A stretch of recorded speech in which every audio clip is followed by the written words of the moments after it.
அனைவருக்கும் அன்பான வணக்கம். இந்த வீடியோவில் இந்த 2025ஆம் ஆண்டின் மாசி மாத ராசி பலன்களை பார்க்கலாம். நிகழும் ஸ்ரீ மங்களகரமான குரோதி ஆண்டு 2025ஆம் வருடம் பிப்ரவரி மாதம் 13/2/2025 வியாழக்கிழமை தேய்பிறை பிரதமை மகம் நட்சத்திரம் அமிர்த யோகம் கூடிய இந்த நாளில் இந்த தமிழ் வருடமான குரோதி ஆண்டின் 11வது மாதமான மாசி மாதம் பிறக்கின்றது. இந்த மாத தொடக்கத்தில் கிரகங்களின் சஞ்சாரத்தை ஆராய்ந்து பார்த்தால் ரிஷபத்தில் குரு பகவான், மிதுனத்தில் செவ்வாய் வக்ரகதியில் சஞ்சரிக்கின்றார், கன்னிராசியில் கேது, கும்பராசியில் சூரியன், சனி, புதன், மீனராசியில் சுக்கிரன், ராகு. நவக்கிரகங்களின் தலைவனான சூரியன் பிப்ரவரி மாதம் 12ஆம் தேதி மகர ராசியிலிருந்து கும்பராசிக்கு பெயர்ச்சியாகின்றார், பகைஸ்தானத்தில் அமர்கின்றார். பிப்ரவரி 13ஆம் தேதி மாசி மாதம் தொடங்கியது. தமிழ் மாதங்களில் 11வது மாதம் மாசி மாதம். புனித நீராட தான தர்மங்கள் செய்த ஏற்ற மாதம் இந்த மாசி மாதம். இந்த மாதத்தில் 30 நாட்களும் வழிபாட்டிற்குரிய மாதம். சிவராத்திரி, மாசி ஏகாதேசி, காரடையா நோன்பு உள்ளிட்ட பல சிறப்புகளை கொண்ட மாதம் இந்த மாசி மாதம். மாசி 12ஆம் தேதி மாசி மகம் கொண்டாடப்படுகின்றது. இந்த மாசி மகம் ஒரு மங்களகரமான நாளாக பார்க்கப்படுகின்றது. தீர்த்தவாரி ஒரு சடங்காக செய்யப்படுகின்றது. காலையில் பக்தர்கள் கடற்கரையில் நீராடி பகவானுக்கு தங்களது பிரார்த்தனைகளை செய்கின்றார்கள். இதனால் ராகு கேது தோஷம், காலசர்ப்ப தோஷம் நிவர்த்தி பெறுகின்றது. மேலும் வாழ்வில் வளம் பெற வைக்கும் விரதங்களில் ஒன்று சிவராத்திரி, மற்றொன்று நவராத்திரி. சிவபெருமானை நாள் முழுவதும் தியானித்து 6 கால பூஜையும் கண்டுகளித்தால் 16 பேறுகளும் பெறலாம் என்பது ஐதீகம். சிவராத்திரி என்பது ஆண்கள் மேற்கொள்ளும் விரதம், நவராத்திரியோ பெண்கள் மேற்கொள்ளும் விரதம். இரண்டிலும் இரவு வழிபாடு முக்கியத்துவம் வாய்ந்தது. இந்த புனிதமான நவராத்திரியில் சிவ தரிசனம் பார்த்தவர்கள் செல்வ வளமும் செல்வாக்கும் பெற்று வாழ்வார் என்பது திண்ணம். அப்படிப்பட்ட சிறப்பு வாய்ந்த சிவராத்திரி விழா இந்த மாசி மாதம் 14ஆம் தேதி, அதாவது 26/2/2025 புதன்கிழமை என்று வருகின்றது. அமாவாசைக்கு முதல் நாள் கிருஷ்ணபட்சம் சதுர்த்தி திதியில் வருகிறது. ஆண்கள் பொருள் தேடும் பொருட்டு தொழில்துறையில் ஈடுபடுவதால் தெய்வ வழிபாட்டிற்கென்று சிறிது நேரம்தான் ஒதுக்க இயலும். அதையும் வருடத்தில் ஒரு நாள் முழுவதும் 6 கால பூஜையிலும் சிவனை நினைத்து சிவாலயங்களில் சிவன் சந்நிதியில் அமர்ந்து சிவன் பெயரை உச்சரித்தால் அந்த ஒரே நாளில் ஓர் ஆண்டிற்கான முழு பலனும் நமக்கு கிடைக்கும். மகா சிவராத்திரி அன்று மாலை 6 மணி முதல் மறுநாள் காலை 6 மணி வரை ஒவ்வொரு காலங்களிலும் சகல சிவாலயங்களிலும் பூஜைகள் நடைபெறும். அதில் 12 மணி காலம் எனப்படும் நேரத்தில் காவல் தெய்வமாக விளங்கும் பைரவருக்கு உரிய ஆலயத்தில் இருந்து அருள் வழங்கும் சிவபெருமானையும் உமையவளையும் வழிபட்டால் சீரும் சிறப்பும் செல்வாக்கும் நமக்கு வரும். மேலும் இந்த மாசி மாதத்தில் கிரகங்களின் பெயர்ச்சியை பார்த்தால் இந்த மாதம் முழுவதும் சனியும் சூரியனும் கும்பராசியில் சேர்க்கை பெறுகின்றார்கள். ரிஷபராசியில் குருவும் மீனராசியில் சுக்கிரனும் பரிவர்த்தனை யோகத்தை அளிக்கிறார்கள். மாசி 9ஆம் தேதி செவ்வாய் மிதுன ராசியில் வக்ர நிவர்த்தி ஆகிறார். மாசி 14ஆம் தேதி புதன் மீனத்தில் உச்சமாகின்றார். இந்த கிரகங்களின் சஞ்சாரம் மற்றும் மாற்றத்தினால் உங்களது ராசிக்கு என்னென்ன பலன்கள் கிடைக்கப் போகின்றது, நீங்கள் செய்ய வேண்டிய பரிகாரங்கள் என்ன என்று இந்த வீடியோவில் பார்க்கலாம்.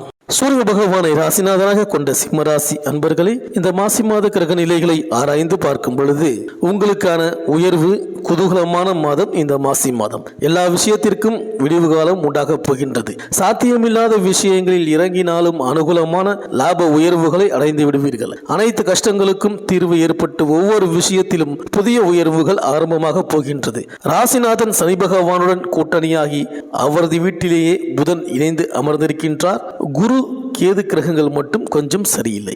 ஆனால் 10 கோடிய சுக்கிரன் உச்சமாக இருப்பது பல வகையிலும் உங்களுக்கான யோகத்தை அதிகப்படுத்தியிருக்கின்றது. யோகாதிபதி செவ்வாய் மறைவாக இருந்தாலும் உச்ச வீட்டை பார்ப்பதால் சிறப்பு நன்மை ஏற்பட போகின்றது. குடும்ப வகையில் பெரிய இனிமை மாற்றங்கள் உண்டாகும். பொருளாதார ரீதியாக உயர்வுகள் ஏற்படும். இதுவரை தொழிலில், நிர்வாக, வியாபார வகையில் பிறரால் ஏற்பட்ட தடைகளால், அரசாங்க சம்பந்த கெடுபிடிகளால் லாபங்கள் கிடைக்காமல் நகர்கின்ற நிலைமை எல்லாம் மாற்றமாகி திடீரென புதிய அதிர்ஷ்டம் ஏற்படும். வாழ்க்கை துணையின் உடல் நலத்தில் கடந்த சில மாதங்களாக தொடர்ந்து வருகின்ற குளறுபடிகள், மருத்துவ விரயங்கள், பயண அலைக்கழிப்புகள் எல்லாம் தீரப்போகின்றது. அவர்களுக்கான பங்கு பாக விஷயங்களையும் திருப்தியாக சந்தோஷப்படும்படி செய்து தருவீர்கள். மற்றபடி போட்டி, பொறாமை, கடன் கண்ணி, எதிரி, எதிர்ப்பு விஷயங்கள் உங்களை மீறி எந்த சங்கடத்தையும் ஏற்படுத்தி விடாது. உத்தியோகம், பணி, பதவி விஷயங்களில் திடீர் உயர்வை சந்திக்க இருக்கின்றீர்கள். பொதுவாக அனைவருக்கும் பெரிய நெருக்கடி ஏதும் இல்லை. மூன்றாவது வாரம் முழுவதும் எதிர்பாராத ஆதாய பெரிய தொகை, திடீர் பரிசு பண வரவுகள் கிடைக்கப் போகின்றது. திருமண வயதில் உள்ள இளம் இருபாலருக்கும் திருமண சுபகாரிய ஏற்பாடுகள் நினைத்தபடி முடிவிற்கு வரும். உயர் பதவி உத்தியோகத்தில் உள்ள இருபாலருக்கும் இந்த மாசி மாதம் தொடங்கி 2வது வாரம் தொட்டு ஒட்டுமொத்த செயல்பாடுகளிலும் விழிப்போடு செயல்பட வேண்டும். பொன்பொருள், ஆடை, ஆபரண, வாகன ஆசை விஷயங்கள் நிறைவேறுவதற்கு எந்தவித குறுக்கீடும் ஏற்படாது. மேலும் உங்கள் ராசிக்கு 2ஆம் இடத்தில் சஞ்சரித்த கேது பகவான் 18/5/2025 முதல் உங்கள் ராசிக்குள் நுழைகிறார். 8ஆம் இடத்தில் சஞ்சரித்த ராகு பகவான் சப்தமஸ்தானம் செல்கிறார். உரலுக்கு ஒரு பக்கம் இடி என்றால் மத்தளத்திற்கு 2 புறம் இடி என்ற பழமொழி இப்பொழுது சிம்ம ராசிக்கு மிக பொருந்தும். அஷ்டமசனியும் ராகு கேது சேர்ந்து உங்களை தாக்குகிறார்கள். எந்த செயலையும் ஒரு முறைக்கு பல முறை சிந்தித்து நிதானமாக செயல்பட வேண்டும். பதறாத காரியம் நிச்சயம் சிதறாது. வியாபாரத்தில் சில மாற்றங்கள் செய்வீர்கள். மாத ஆரம்பத்தில் தொழிலில் மந்தப்போக்கு நிலவினாலும் நிலையான முன்னேற்றத்தை எட்டிப்பிடிப்பீர்கள். போட்டி, பொறாமைகளை சமாளிக்க வேண்டிய நேரம். கூட்டாளிகை வெட்டவும் கூடாது, மிகவும் நம்பவும் கூடாது. கணவன் மனைவி பிரிவினை அல்லது விவாகரத்து வழக்கு பிரச்சனை முடிவிற்கு வரும். கூட்டு குடும்பத்தினர் குடும்ப உறவுகளுக்காக சூழ்நிலை கைதியாக வாழ வேண்டும். பொருளாதார நெருக்கடியை சமாளிக்க கடன் வாங்க நேரம். கிடைத்த வாய்ப்புகளை பயன்படுத்த முடியாத இடையூறுகள் ஏற்படும். கவனம் தேவை. குடும்ப உறவுகளிடம் சிறு சிறு கருத்து வேற்றுமை வரலாம். புதிய முயற்சிகளை தவிர்க்கவும். அயல்நாட்டு குடியுரிமை கிடைக்கும். பாஸ்போர்ட், விசா சார்ந்த பிரச்சனைகள் சீராகும். இந்த சிம்மராசி மகம் நட்சத்திர அன்பர்களுக்கு சிந்தித்து செயல்பட வேண்டிய மாதம் இந்த மாசி மாதம். வியாபாரத்தில் நிலவிய மறைமுக எதிர்ப்புகள் குறையும்.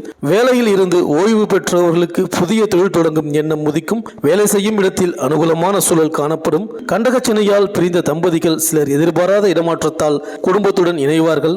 மகம் ஜகம் ஆளும் என்பதால் திடீர் அதிர்ஷ்ட பதவிகள் கிடைக்கலாம். சிலருக்கு விபரீத ராஜயோக அடிப்படையில் அதிர்ஷ்ட பொருள், பணம், நகை, சொத்துக்கள் கிடைக்கும். தந்தையுடன் கருத்து வேறுபாடு அல்லது தந்தையால் நஷ்டம் உண்டாகும். தேவையில்லாத ஆடம்பர பொருட்களை வாங்கி குவிக்கலாம். பெண்களால் ஏற்பட்ட பிரச்சனைகள் முடிவிற்கு வரும். ஆரோக்கியத்தில் கவனம் செலுத்த வேண்டும். வீண் வாக்குவாதத்தை தவிர்க்க வேண்டும். குலதெய்வ பிரார்த்தனைகள் நிறைவேறும். தினமும் சூரிய நமஸ்காரம் செய்யுங்கள். இந்த சிம்மராசி பூரம் நட்சத்திர அன்பர்களுக்கு நிதானம் அவசியம். சிரமமான கடுமையான காரியங்கள் கூட எளிமையாக நடந்து முடியும். இஷ்ட தெய்வ வழிபாடு, குலதெய்வ வழிபாடு சிறப்பாக அமையும். நீண்டகால பிரார்த்தனைகள், வேண்டுதல்கள் நிறைவேறும். பிள்ளைகளுடன் சின்ன சின்ன மனஸ்தாபங்கள் ஏற்படும். பூர்வீக சொத்துக்களில் எதிர்பார்த்த லாபம் குறையும். பேச்சால், கோபத்தால் வம்பு வழக்கு உருவாகலாம் என்பதால் நிதானம் அவசியம். குழந்தைகளின் நடவடிக்கைகள் உங்களை சங்கடத்தில் ஆழ்த்தும். சனியின் பார்வைப்பட்ட இடங்கள் பாதிப்பை தந்தாலும் சனி பயணம் செய்யும் நட்சத்திரங்கள் மூலம் சில நன்மைகள் உண்டாகும். புதிய சுய தொழில், சொத்து பாக பிரிவினை போன்ற விஷயங்களை அஷ்டம சனி முடியும் வரை ஒத்தி போட்டால் பாக பிரிவினை உங்களுக்கு சாதகமாக கை கொடுக்கும்.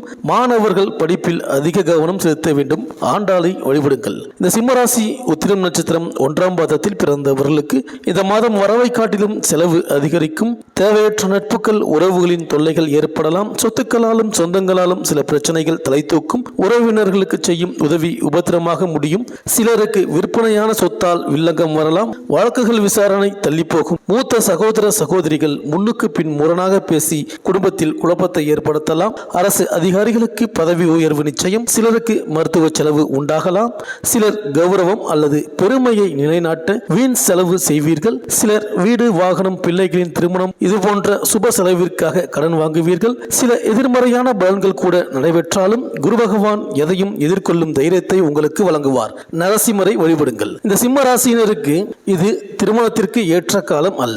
29/3/2025 அன்று அஷ்டம சனி துவங்குகின்றது. 18/5/2025 முதல் உங்கள் ராசியில் கேது மற்றும் 7ஆம் இடமான கலத்திரஸ்தானத்தில் ராகு என கோச்சார ரீதியான சர்ப்பதோஷம் ஏற்படுகின்றது. தசாபுத்தி சாதகமாக இருந்தாலும் 2.5 ஆண்டு காலம் திருமணம் நடத்துவதை தவிர்ப்பது உத்தமம். பெண்களுக்கு இது மகிழ்ச்சியான காலம். உங்களிடம் விரோதமாக இருந்தவர்கள் கூட அன்பாக பேசுவார்கள். பணிபுரியும் பெண்களுக்கு பதவி உயர்வு கிடைக்கும். விரும்பிய தேவைகளை பட்டியலிட்டு ஒன்றொன்றாக நிறைவேற்றிக் கொள்வீர்கள். பெண்களுக்கு 8ஆம் இடம் மாங்கல்யஸ்தானம் என்பதால் கவனமுடன் இருக்க வேண்டும். வெளுத்தது எல்லாம் பால் என எல்லோரையும் நம்பி திறந்த மனதாக உங்களின் மனக்குமருளை கொட்டக்கூடாது. உத்தியோகஸ்தர்களுக்கு வெளிநாட்டு வேலைக்கு முயற்சி செய்தவர்களுக்கு விரும்பிய வேலை கிடைக்கும். சிலர் 6 மாத காலம் வேலை பார்ப்பீர்கள். பிறகு வேலை பிடிக்கவில்லை என்று சொந்த தொழில் செய்வீர்கள். மறுபடியும் தொழில் சரியில்லை என்று வேலைக்கு செல்வீர்கள். வாழ்க்கையில் பார்க்காத தொழில் கிடையாது, செய்யாத வேலை கிடையாது என்ற ரீதியாக தொழில் மற்றும் வேலையில் மாறி மாறி இருப்பீர்கள். உங்களுக்கு தொழில் செட் ஆகுமா, வேலை செட் ஆகுமா என்ற கேள்வியுடன் பெற்றோர்கள் ஜோதிடரை தேடி அலைந்து கொண்டு இருப்பார்கள். மேலும் 29/3/2025 அதாவது மார்ச் 29ஆம் தேதி உங்கள் ராசிக்கு 8ஆம் இடமான அஷ்டமஸ்தானத்தில் சூரிய கிரகணத்துடன் 6 கிரக சேர்க்கை ஏற்படுகின்றது.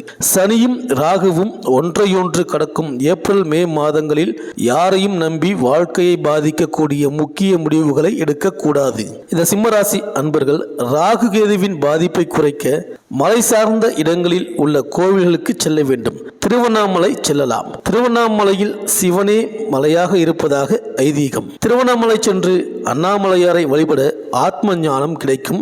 மனதில் அமைதியும் நிம்மதியும் குடிபுகும். பிரச்சனைகள் குறையும். அஷ்டம சனி மற்றும் ராகு கேதுவினால் வரும் பாதிப்புகள் விலகும். இந்த வீடியோ உங்களுக்கு பிடிச்சிருந்தா லைக் பண்ணுங்க, உங்க ஃப்ரெண்ட்ஸ்களுக்கு ஷேர் பண்ணுங்க. நம்ம சேனலை தொடர்ந்து பார்க்க மறக்காம சப்ஸ்கிரைப் பண்ணுங்க. பக்கத்தில் இருக்கிற பெல் ஐக்கனை கிளிக் பண்ணிக்கிங்க. மீண்டும் அடுத்த வீடியோவில் சந்திப்போம். நன்றி, வணக்கம்.